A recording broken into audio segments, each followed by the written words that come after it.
Hello, everyone. Welcome to the 2020 Environmental Mayoral Forum. I'm Noah Bessler. I'm going to be your moderator and host for this evening, along with Indy Neilson and Bridger Buck. Yes, this event is organized by the FALA Environmental Coalition with some technical help from FALA's media production team. Huge thank you to those groups. You may notice that there is a Q&A feature at the bottom of your screen. Please feel free to ask any questions that you would like our mayoral candidates to answer. However, I must mention that this is an environmental forum, so please keep your questions environmental related. We're much more likely to ask them and have the candidates answer them if they are environmental related. Secondly, please keep the questions as respectful and polite as possible. Thank you very much. And without further ado, let's get to some introductions. So, Mr. Odegaard, would you like to introduce yourself? You have 2 minutes. Yeah, and then thank you to FALA, the Environmental Coalition, for hosting this. This is a great opportunity because I just love seeing kids engaged in sort of the political world, bringing knowledge and awareness of what's happening around us. And so that's very cool. Good job, guys. Again, I'm Charlie Odegaard. I sit on the Flagstaff City Council. I got elected in 2016. I'm also a small business owner of Odegaard Sewing Center here on 4th Street. My grandparents started the shop in 1969 here in Flagstaff. They're at 108 North San Francisco Street. So we've been here a very long time, and I enjoy my work and I enjoy being on the city council, and appreciate this opportunity of introducing myself. So thank you, guys. Awesome. Thank you so much. Mr. Deasy, you have 2 minutes. Yeah, thank you to everyone for putting this together. It's really awesome and really exciting to see the next generation not just being part of this discussion, but leading these discussions. I'm an evidence-based person, so I'm a statistician. I'm a policy analyst, and I have master's degrees in economics and political science, and actually went to school for my econ degree that, University of San Francisco, that is well known for producing a lot of renowned environmental economists. I'm someone who on the climate change issue goes to the scientific journals, written by our climate scientists. I look at the data, I evaluate the predictive modeling, rather than getting my information from political pundits or journalist perceptions. In college, actually, my assignments included predictive modeling for sustainable fish hatcheries and water sustainability. I would run the data on that for my assignments. That's why I've always understood the importance of taking action in this regard, because the evidence is very clear. I was endorsed by the NAU Young Democrats a couple weeks ago, and several of the members stated that their main reason was because of my strong stance on climate action. And although we can't solve the global issues alone here as the city, well, cities are part of the problem. So therefore, we as a city need to be part of the solution. And we cannot underestimate the importance of leading by example as a city and showing others how it can be done to trailblaze a path forward, so that way we can really take action and do it quickly. Again, I really appreciate everyone being here and those who've organized this, and yeah, I look forward to the questions. Awesome. Thank you so much. Now we are going to get to pre-written questions.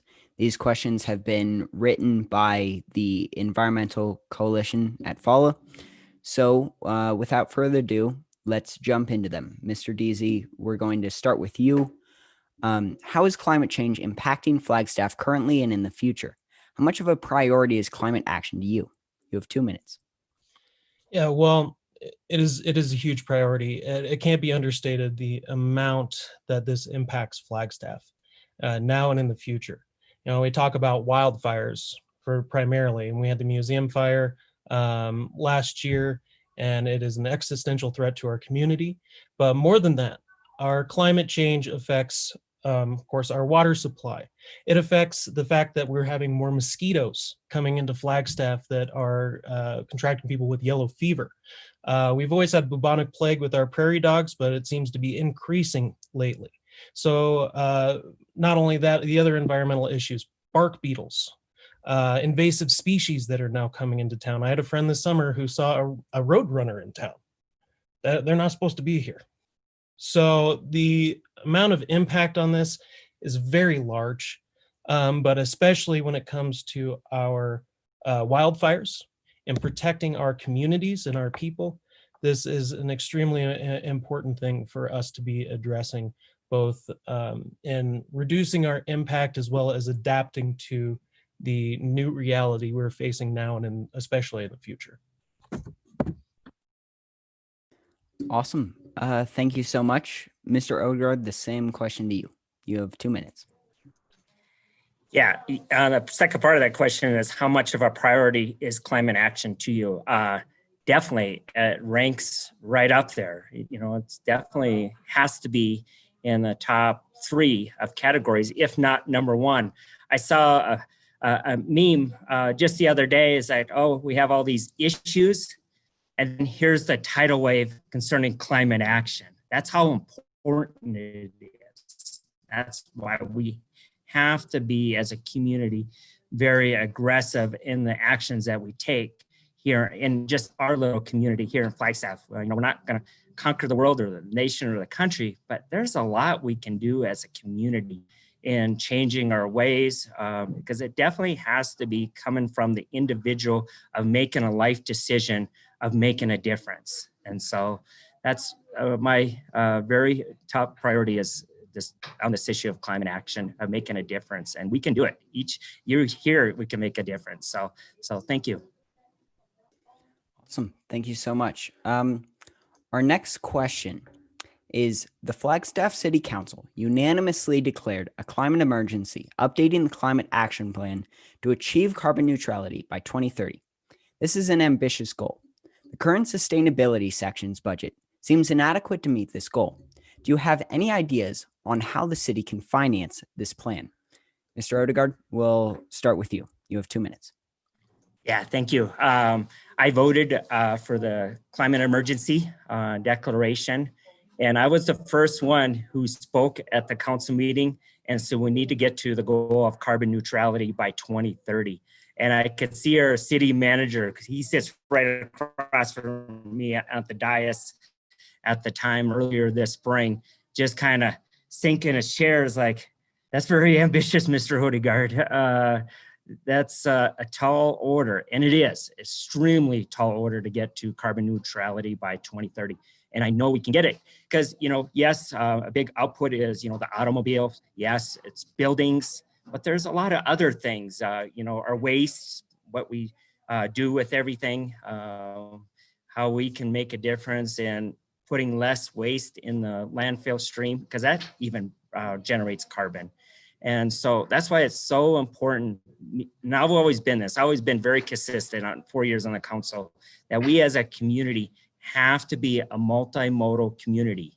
We cannot say, well, we like bikes, but they can't go here. Well, no, either you got to do it or not. And to get to a 2030 goal of being carbon neutral, we have to jump in with all 2 feet and just do it and make a difference. And I really believe we can do it. And so, but thank you. It's very ambitious, but I know we can get here. And one of my former colleagues always said, to do something great for a community, you have to have political will. I know I have that political will from my past of getting big things done for a community. And I believe some of my colleagues have that political will to get things done on this issue. And Mr. Councilmember Aslan is very prime of wanting to provide that political will and getting things done. So good question. Awesome. Thank you so much. Mr. Deasy, the same question goes to you. You have 2 minutes. Yeah, well, I do have to commend our city council and Councilman Odegaard for voting in favor of the climate emergency declaration. At least in February in the first reading, I was there when council was open for non-COVID situation and spoke up in favor of the declaration. This is an ambitious goal. And it's going to take us really thinking about sustainability and climate action where in all facets of our city government. For example, especially when it comes to funding, we need to be putting these plans in place when we do new buildings. For example, the courthouse downtown. It was not budgeted to have solar panels on it. It was not budgeted to be energy neutral and energy efficient. And these kinds of things need to be added in when we ask for bonds. It needs to be added in when we pursue new buildings. That the city government unto itself, we need to make sure if we are doing things that we're doing it in line and in step with our climate action and adaptation plan. The city's doing a lot of great stuff though.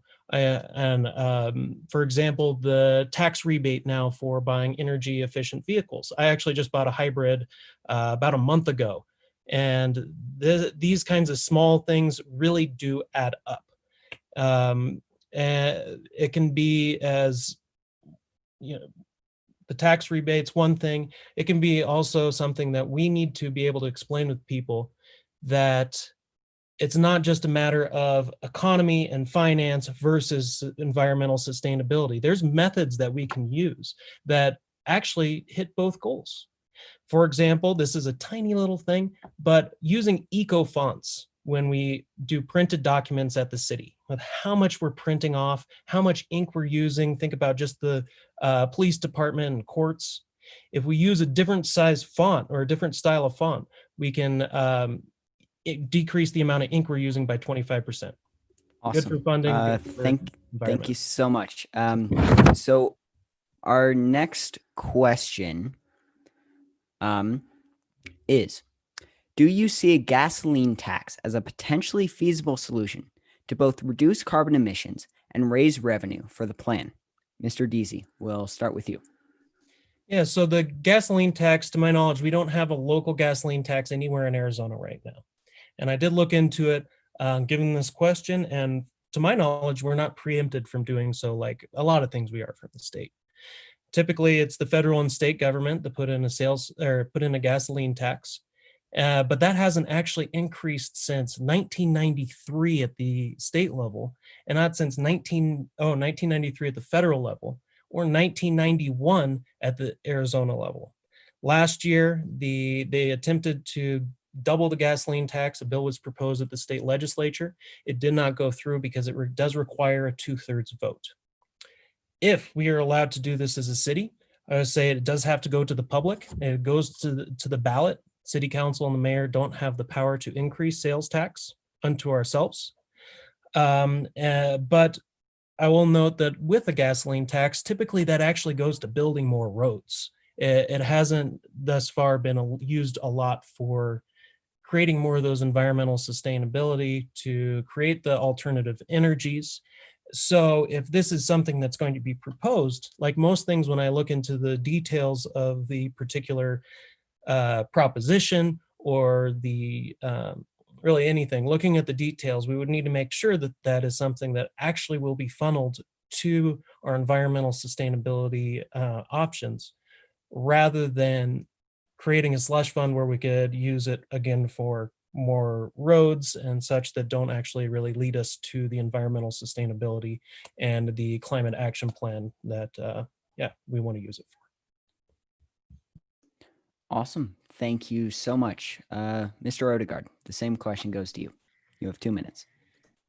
Yeah, the gasoline tax, that's a tough road. And we're in a political environment here in the state of Arizona, seeing any difference. And I just don't see that happening in any near future, unless there's a change in the legislature. I did push this past spring while the legislature was in session, because as Mr. Deasy mentioned, usually gasoline taxes are used for roads.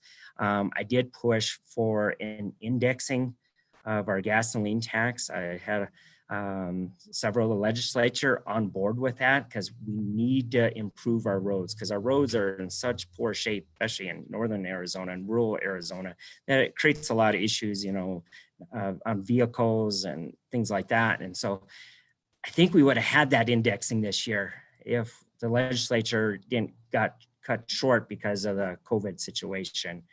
And so I just don't think the gasoline tax is a viable one at this time. Yes, you know, there's always, you know, the trying to change habits, you know, there's the carrot or the stick. I would prefer the carrot to encourage making a difference to deal with climate action goals. And so that's my thoughts. So thank you. Awesome. Thank you so much. The next question is, do you believe climate change disproportionately affects communities of color and poor communities in Flagstaff? If so, do you have specific ideas on how to ensure equality in the Flagstaff cap? Mr. Odegaard, this question goes to you first. You have 2 minutes. Yeah, thank you. It's a good question. I believe so. It does affect certain demographics in a community more than others. And that's why it's been so important going back to my 4 years of being a multimodal community. And that means walkability, bicycleability, transit, things like that. And so as far as in neighborhoods that are disproportionately affected, and we do have those neighborhoods here in Flagstaff. There's 3 neighborhoods that are disproportionately affected by climate change, in my opinion. Sunnyside here where I'm at, the South Side, and La Plaza Vieja. And La Plaza Vieja is probably the most constraint here in the community as far as the demographic of, you know, of a poor community here in Flagstaff. And so that's why it's always been my effort. We as a community for the city of Flagstaff receive CDBG funds provided by the federal government to try to improve neighborhoods, to create the sidewalks, to create the bike lanes, to slow traffic down in neighborhoods. And I've always been very supportive of that. Over in La Plaza Vieja, there's traffic circles that help try to slow traffic down and make it more of a safer community.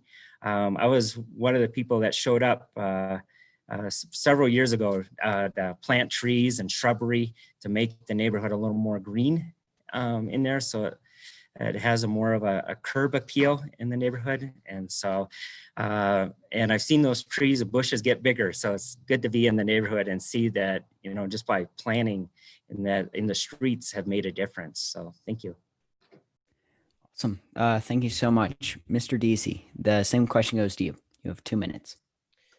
Yes, climate change absolutely disproportionately affects communities of color. So much of injustice is really so intertwined, whether it's racial justice, economic justice, environmental justice, and whether it's globally or locally. I mean, globally, you know, we're seeing the largest hits to climate change happening in Africa right now, where cities, millions of people are being completely flooded. We're seeing that, you know, Flint, Michigan, for example, is disproportionately affecting our communities of color. Communities of color are more likely to be right next to coal plants. They're more likely to be next to toxic facilities, have more pollution that they're breathing in.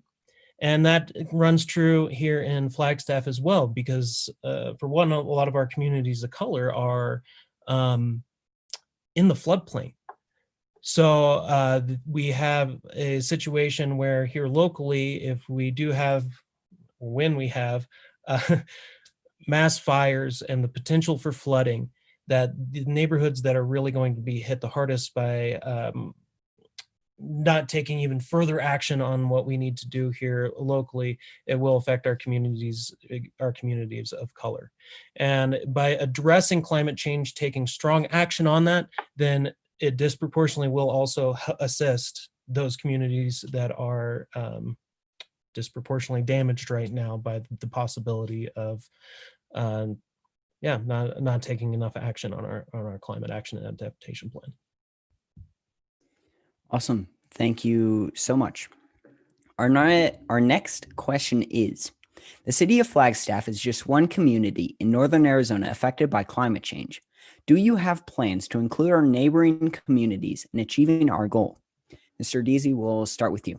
You have 2 minutes.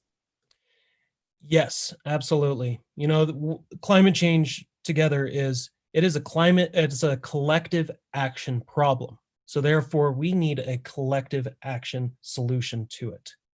We see that our state and federal government are not taking climate as seriously, especially for the general Flagstaff population and the way we're seeing it and the way we're experiencing it and viewing the numbers. And when that occurs, we need to be also looking at regional approaches. Flagstaff can't do this on our own. We can be part of the solution, yes, but what would be better is if we have the regional support from tribes, from other municipalities, to be able to move forward in a way that can collectively help to reduce some of these issues. And I'll give one example. Is about 2 years ago, NAU did a study to see about wood chipping and having a wood chipping industry out in Belmont, and if that was going to be profitable. And recently, the federal government, through our representatives, was able to secure putting some of the land at Camp Navajo into the state's hand to be able to create more industry around there. In particular, if we can get wood chipping to help us with our forest management and fire, and help it so that way we are not saddling all the burden on the taxpayers, but can show that it is actually profitable for businesses to be involved in the in environmental sustainability in our action plans. Because again, I will say it over and over again, this isn't one or the other. This isn't a zero-sum game. We can create new ideas, work with other municipalities like Belmont and the greater region to find solutions that are going to be mutually beneficial. Awesome. Thank you so much. Mr. Odegaard, the same question goes to you. You have 2 minutes. Yeah, definitely. I would bring this up with other communities. There's a coalition of mayors in northern Arizona. I know our current mayor, Mayor Evans, is in that coalition. I think actually she's the chair of it right now. And, you know, it might be a little bit of a tough to get our other communities involved on this issue, because, you know, usually the smaller communities are a little more conservative and whether they're on board with this issue or not. But I know there is other communities that would be on board with this issue, like for Sedona and Cottonwood, that we can do is collaborate and make a difference in northern Arizona on this issue. In that, that's going to take, again, political will. Is it important for, or is it a priority for a future mayor to bring this issue forward and try to make a difference here in other communities? And I believe I am that person, providing that political will of wanting to make a difference. And I have really good relationships with a lot of different people across the political spectrum here in Arizona, and I think we can. And so I don't want to bet on it, but just because, you know, rural Arizona, but I think we can make a difference. So thank you. Awesome. Thank you so much. Our next question is, Flagstaff, especially NAU, has been experiencing growth. How do you propose that the city grows sustainably so that there isn't a strain on resources if there is an environmental disaster, such as a drought or fire? Mr. Odegaard, we will start with you. You have 2 minutes. I just want to bring awareness concerning growth that it's in the question with NAU. NAU enrollment has actually declined for the last 2 years, and that was before COVID. And projections at NAU was a continual decline for the next decade. Even before COVID, NAU had 500 less enrollment students this past spring versus a fall, and that was before COVID. And now with COVID, it's just accelerated the decline in enrollment here for at NAU. So we're not going to see the growth that we have seen in years past concerning NAU, and which is, I think, is a good thing for our community. because that just provides opportunities for housing for our residents. Because we as a community really struggle with cost of housing, and that's from that simple supply and demand issue. So with knowing that enrollment is going to have a decline, and if not a steep decline going forward, that's only helps our community with housing issues. And as far as resources, drought and fire, especially flooding. I know Mr. Deasy mentioned about flooding. I was the one that really led the effort concerning the Rio de Flag flood control project. It's a project that all south side here in Flagstaff is in a floodplain. That was a total injustice what happened to that community many decades ago. And I'm really glad that we were awarded our $52 million this past spring to see a shovel in the ground next year to take the south side out of that floodplain. And so it's really a good thing that after 2 decades, we provided justice for that community. So thank you. Awesome. Thank you so much. Mr. Deasy, the same question goes to you. You have 2 minutes. Yeah, I'll just touch base the first little bit. NAU's enrollment is down about 1,300 this semester. I'm actually the one who runs a lot of the numbers for university retention and everything else at the university. And yes, it is not just expected to plateau, which is done basically for 3 years, a little bit of a edge, but because it's a national trend right now that less students are graduating high school. There's less enrollment now in college due to economic concerns, higher tuition. But to get more to the actual question, with regards to drought or fire and ensuring that we continue to have a solid water supply for the future, we have a lot of deferred maintenance on our pipes in the city, where we're losing about 6% right now of our water, give or take, before it even gets to the residents and commercial areas. And I know the city's working on that. They've been able to etch away and reduce that amount of leakage, but that's a big issue when we're talking about all of our water supply here as a city.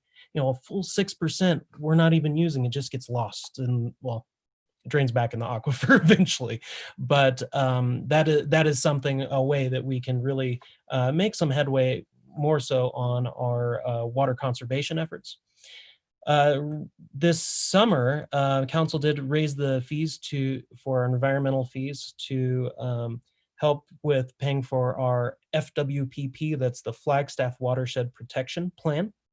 And what that does is it helps to thin the forest right around the areas that are potentially would then flood into our water supply with all the carbon, the toxic chemicals that would hit our water supply, make it more acidic. And I think that was a great idea. We now have a sustainable fund that will help us to thin the forest and protect our water supply in the future. I'm sorry, but your time is up, Mr. Deasy. The next question is, speaking of NAU, how can we engage NAU campus and administration in supporting the Flagstaff's climate action and adaptation plans goals? Mr. Deasy, we are going to start with you. You have 2 minutes. Yes, this is the area where I feel that I can really help out with. So NAU serves 30% of our total population here in Flagstaff as students. And as the largest employer in town, it's a huge part of being able to fulfill our climate action and adaptation plans.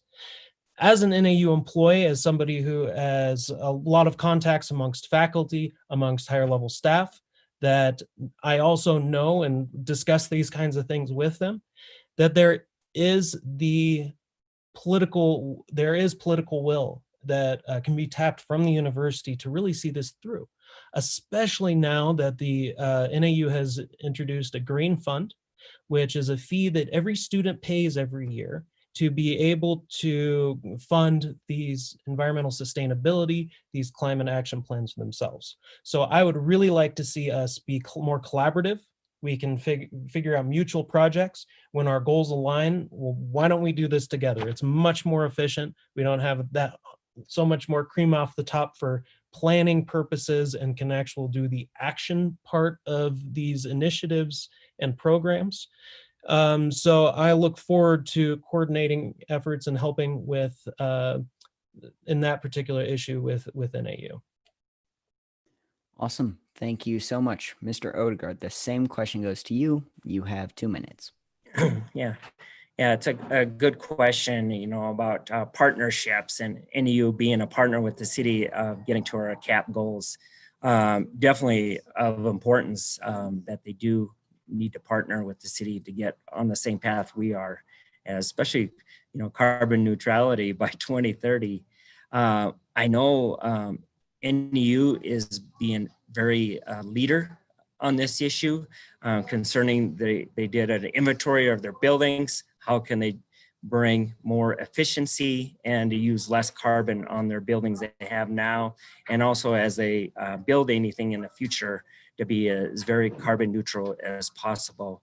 Can't remember that gentleman's name over there that's leading this effort, but he's very serious and very being proactive on the issue concerning NEU. And of course, we as a community of organization is always looking at what can we do. We have a sustainability staff that's 30-some plus employees here for the Flagstaff organization. That's always looking how can we do better. And I'm hoping the next president of NEU finds the values that we have as a community, share those same values, and have those communications and have that open dialogue with each of the communities of NEU and the community of Flagstaff. And so that's what I'm really looking forward to for the future. So thank you. Awesome. Thank you so much. Our last pre-written question is, we believe youth participation in democracy is extremely important. How do you propose we encourage the Flagstaff youth to participate further in local government in general and specifically in implementing the Climate Action and Adaptation Plan? Mr. Odegaard, we will start with you. You have 2 minutes. To me, it's always been very important to have youth engagement here in our community. I was the one that led the effort very shortly. We're going to have a youth commission for the city of Flagstaff that has to deal with governance. It will be youth-led and youth promoted to reach the hierarchy into a council as something they would like to see change for the community. So I'm really proud of that youth commission. We had one at one time, not too long ago, and so it's good to kind of see that come back here for the organization. And youth also is very engaged. Youth did no smoking at parks. I know Mr. Deasy, I was very familiar with that. I want to thank Mr. Deasy to help bring expertise and talk about the issue when we did the ordinance of no smoking in parks. Then we also did T21, where you cannot buy any tobacco products or vaping products under the age of 21. And that was all youth led. I just happened to be the conduit on both of those items on the council body. They did the ordinance. They came and spoke at every council meeting, advocating of these ordinances between no smoking in parks and T21. And so we have those in the community, very forward thinking. I think in T21, I think we were the second community in Arizona to do it. And Cottonwood was, I believe, the first community. So that's how important to me to have youth involvement in governance and making a difference for the community. And, what are some ideas? I think I'd like to see what the youth bring forward.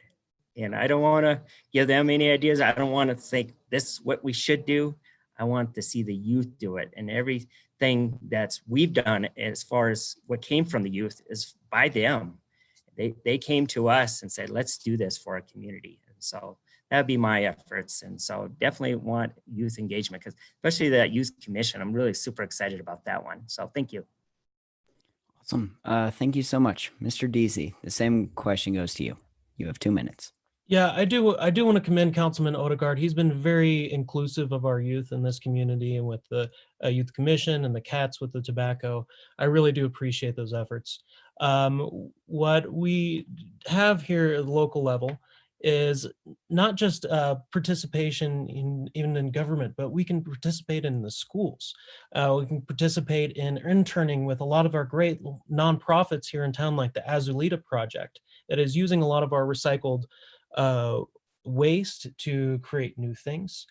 Previously, we had Praxis Waste here in town before COVID and the festivals were shut down, that they got a lot of their recyclable materials from. They're taking sleds from the forest that are broken and thrown around, collecting them and turning them into the handholds on rock climbing, the little, yeah, whatever you call them. And we see a lot of these ideas going around. So what I would just say is, there's so many ways that we can help, whether that's collecting those plastics that we can no longer recycle here in town because of our new international trade agreements, things to prevent things going into the landfill. Well, we can do that even in our schools. We can do that by interning with these organizations, helping them out and learning the engineering and so forth that they are using to really make a difference here in town. I actually just I'm giving all my campaign signs after this election to Azulita Project, who reuses them for schools, for all kinds of things, so that way they don't go in the landfill. And that's what I would like to see, is a lot of this is coming from locals, people who graduated NAU with their masters in sustainability and did their own startup. So that's something that I would like to encourage when on council, whether through business startups or funds or something to that effect, to help promote these organizations that are doing a lot of good for our environment. Awesome. Thank you so much. So that is all of the pre-written questions we have. We will now move on to audience questions. If you have any questions you would like to ask one of these candidates, please use the Q&A feature to ask it. Again, we ask that you keep the questions environmentally related and keep them polite and respectful. So I will throw this over to Indy. Do you have an audience question you would like to ask? Yes, thank you so much to everyone who is currently submitting questions. That's very great. And thank you to both of the candidates for thus far answering our questions. Our first question is from an anonymous attendee, and they are asking, they said, I believe one of our biggest vulnerabilities as a community is fire. The museum fire certainly showed that. What can the city do to reduce our risk of catastrophe when most of our risk comes from the forests? All right, so we will start with you, Mr. Deasy. You have 2 minutes. Yes, wildfire is the largest existential threat that we have to our community. And one thing that we really need to be keeping our eye on, not only keeping our eye on, but advocating for, and I do know that we have state and federal representatives that have been helping a lot with this, but to be thinning our forests, to securing funding, because inevitably it is far more expensive to help or to address a fire that's already happening than it is to actually prevent it. And being able to secure those dollars with the connections and relationships at the higher chain of command is extremely important. And to also do our part in the general vicinity to be thinning the forest to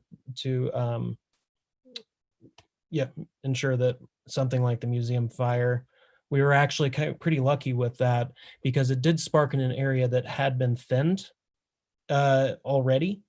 So it could have been a lot worse if the efforts hadn't already been made by the county, by the federal government, by the city to really be working on that. But obviously we have 100 years of forest management almost that was not conducive to reducing these wildfires that has caused problems. So we got a lot of ground to make up.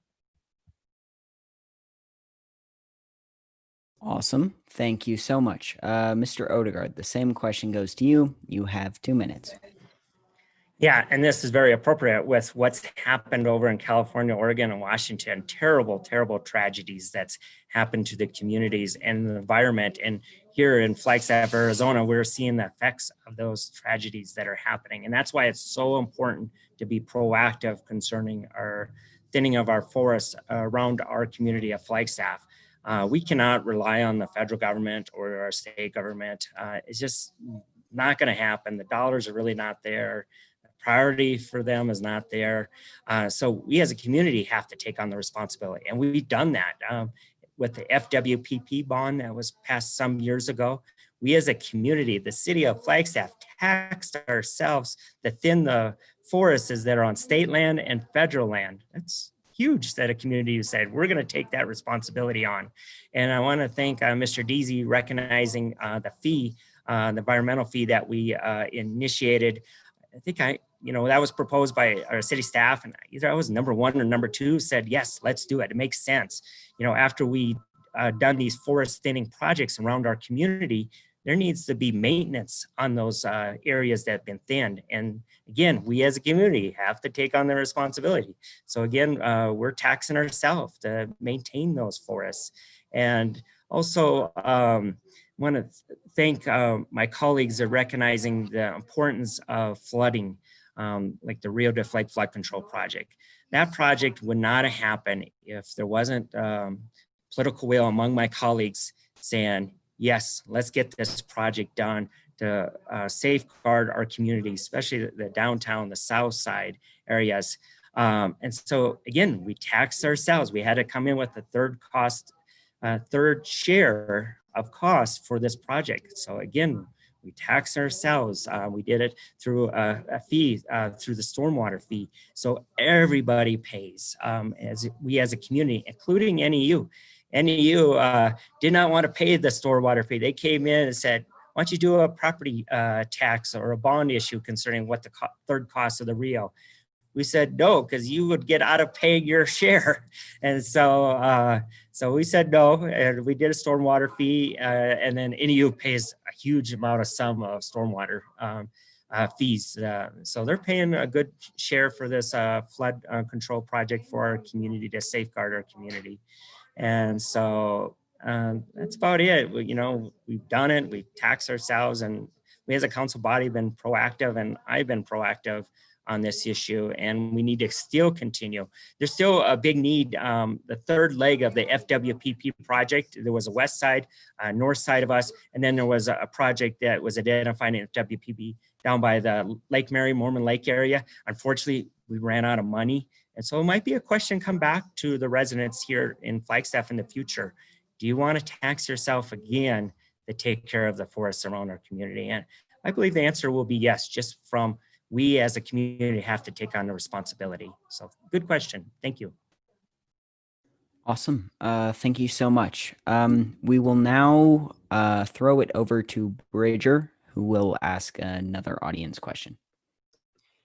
Okay, so we have an anonymous attendee who asks, how does the city meet a goal of carbon neutrality after having approved a 25-year agreement with Unisource for natural gas for the city?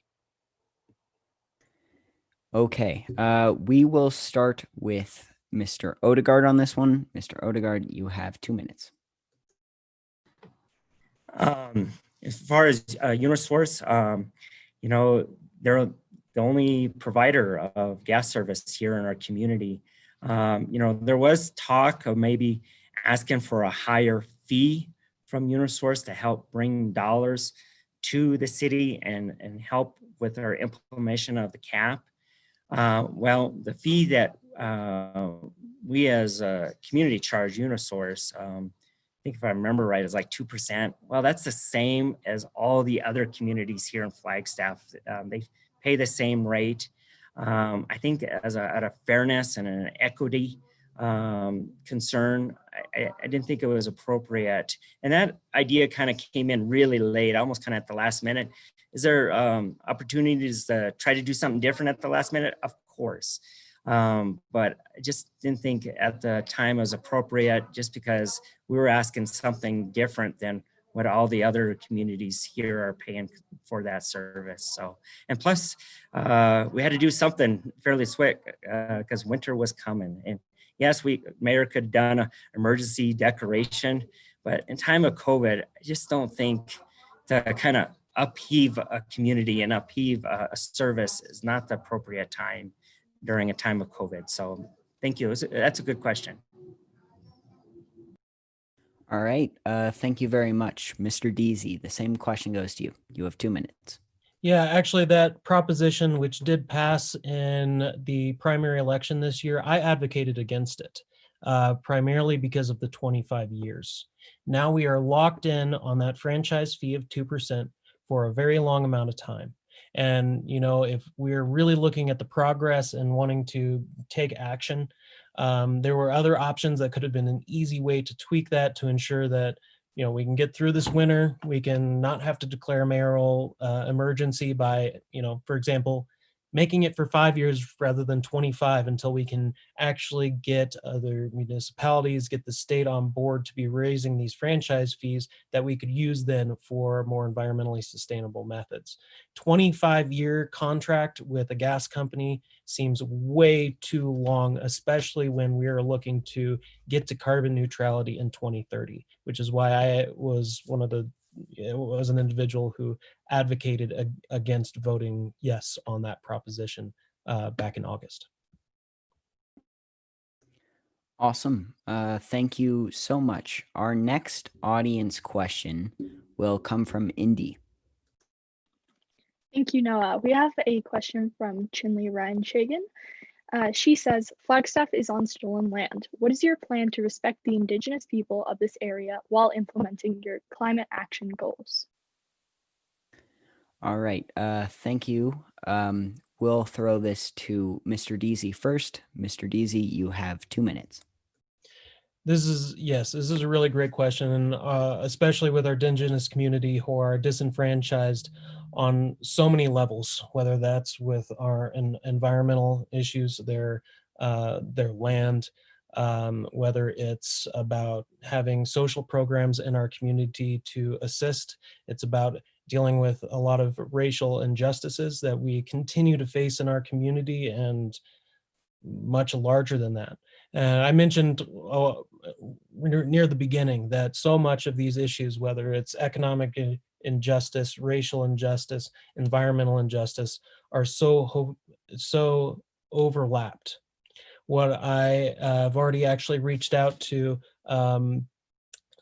several members of the tribes and folks who know a lot more than I do about the continued plight and what we actually can do to better understand what is it possible to do as the mayor of Flagstaff. Well, you know, when it comes to social programs, when it comes to stuff within city limits that we have some say over, and I've made pretty strong stances on these issues. When it comes to our mountain, when it comes to other issues in the surrounding area, the federal government has a lot more control over that, the county, and so forth. And that's when it comes down to advocating up the layers of government to advocate for our people and our Indigenous people and our Indigenous community in this case in particular. Awesome. Thank you so much, Mr. Odegaard. The same question goes to you. You have 2 minutes. First, can Indy repeat the question? Make sure I answer the question correctly. Thank you. Sure thing. Chinley says, Flagstaff is on stolen land. What is your plan to respect the Indigenous peoples of this area while implementing your climate action goals? Yeah, so thank you. The Indigenous community, you know, been here before we, as the kind of that questionnaire asked or stated. And so we have to be very respectful of where we're at and have the same priorities and the same values as our Indigenous community members, whether here in Flagstaff or around Northern Arizona. That's why it's been very important for me concerning the mining issue. You know, I've been working with the Havasupai council members. We traveled together in Washington, D.C. We traveled together down in Phoenix with ADQ and hear their concerns about mining. Such a tragedy that should not be happening in the areas that's near and dear to our neighbors here in the Flagstaff community. As far as, you know, what I can do as far as mayor and with implementing our cap is have that open door communication and walk with our Indigenous community, and how can we get there with our CAP goals. Because it's really important to hear their concerns, to hear their vision for our community, because their value of here on earth and how the earth is all in one and encompass all of us is more ingrained than it us. We sometimes don't quite understand that, and they do. They get it because it's been part of their culture for many, many centuries. And so about the thing I can do is, walk with them, listen to the concerns, and how we can get there together concerning especially carbon neutrality by 2030, because we're going to need all the help we can get from all our residents and all our partners and all our communities in the area. Awesome. Thank you. We will ask one more audience question, then we will have closing statements from both of our candidates. So, Bridger, would you like to ask the final audience question? The last question comes from Joey, and he wants to know, what are 2 behaviors each candidate does in their everyday life to mitigate climate change?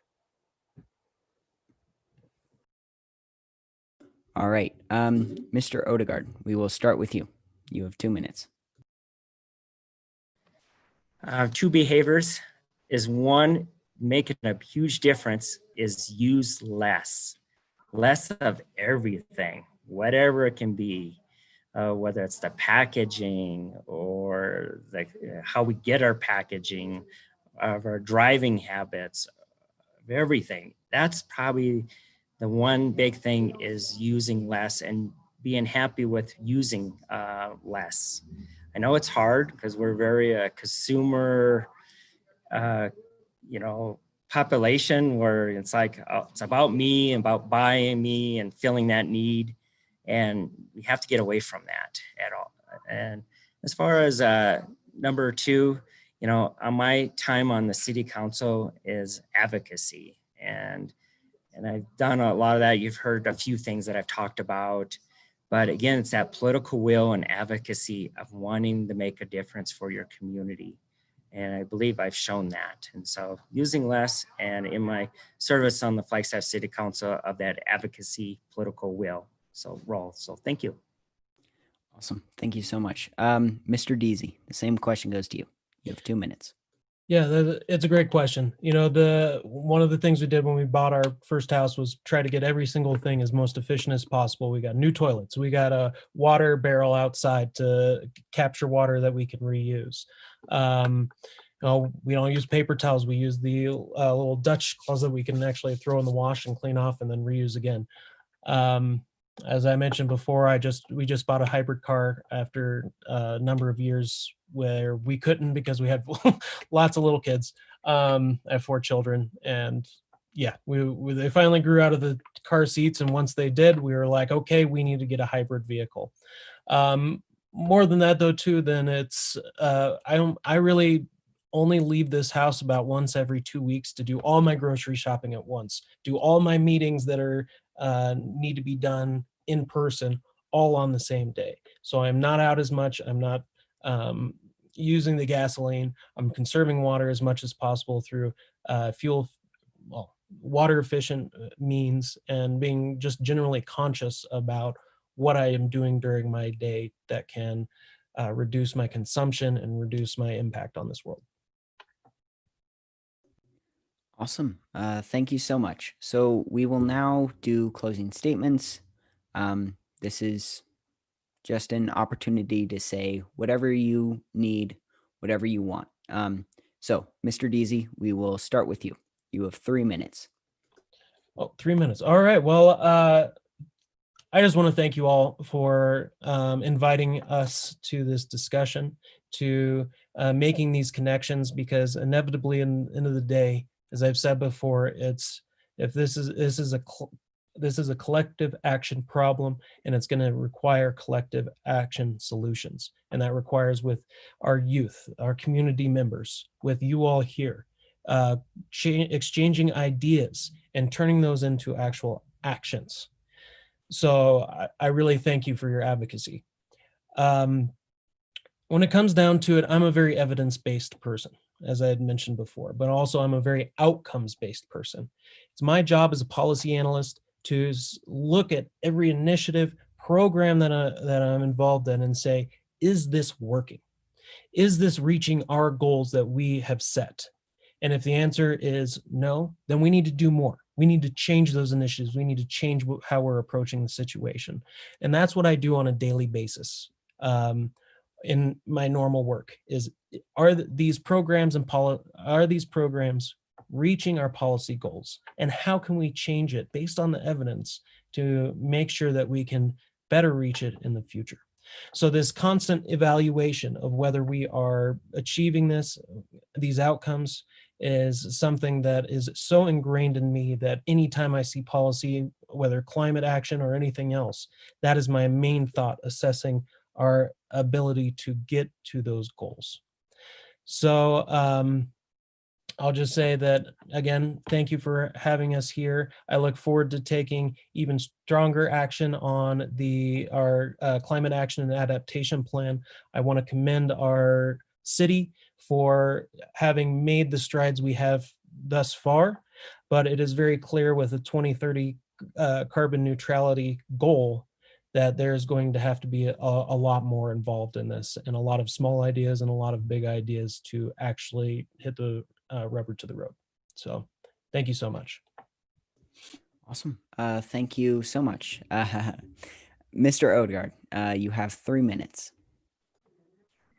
Yeah, thank you, Noah, and thank you for this very engaging and very enlightened conversation concerning our CAP and our goals and carbon neutrality and things like that, and having two mayor candidates have this exchange, and it's been very cordial, very polite, and it's definitely a good civic experience. And I'm really glad to see youth stepping up.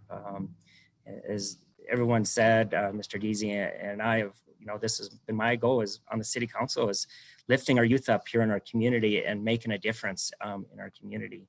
And I want to thank Mr. Deasy recognizing about the rebate that we as a city offer when someone purchases a fuel efficient or electric or a hybrid of some type of vehicle here in our city of Flagstaff. And that rebate, oh, there's my grandson, that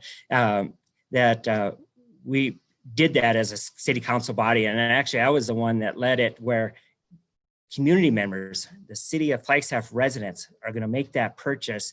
They should have more of an incentive, a rebate back to themselves and helping us reach our climate goals.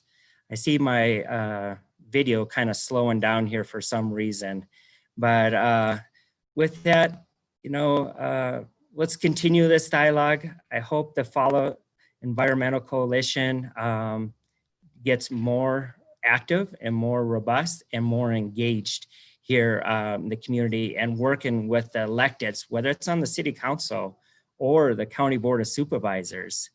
Because we're all in this together. As Mr. Deasy says, we as a community need to work together and get to that carbon neutrality by 2030. And so I really thank you for this opportunity. I really enjoyed it, and have a good evening. Awesome. Thank you so much. That is unfortunately all the time we have. I would love to just sit here and chat for another little bit, but we have to get going. Thank you so much for being here. Thank you to all our attendees for showing up, asking questions, being engaged, and hopefully we can do this again sometime.